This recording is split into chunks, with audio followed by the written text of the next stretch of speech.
bersumur-sumur. Apalagi orang Batak ya, apalagi kita orang Batak paling mudah bersumur-sumur. Sedikit-dikit panjang mulutnya itu. Kalau orang Medan mengatakan muncungnya itu panjang.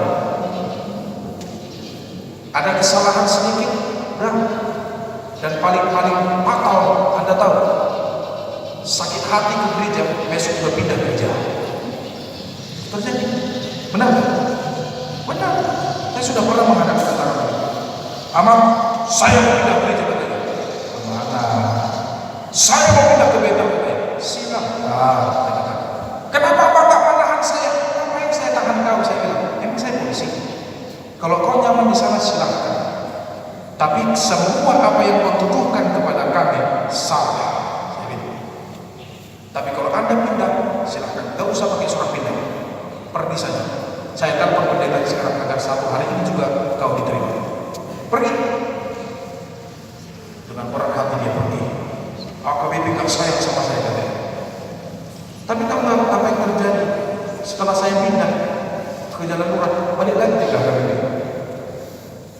Itu yang terjadi. Murah-murah kan sakit. Kemudian ada juga yang tantangan yang ketiga adalah bagaimana mereka dengan jalan atau dengan waktu yang sangat panjang tadi menanti-nantikan kapan selesai. Tetapi waktunya ini yang dikatakan dalam firman Tuhan, waktu yang tepat selalu hadir dalam kehidupan. Pertolongan Tuhan selalu tepat dan tidak pernah terlambat. Maka pengganti Raja Ahasveros itu bernama Raja Darius. Ada yang bernama Darius di sini? Gak ada. Raja Darius itu adalah raja yang paling baik hati. Jadi cewek-cewek carilah pacar yang namanya Darius.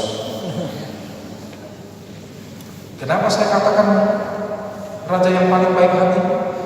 Karena pada zaman Raja Darius pembangunan itu dilanjutkan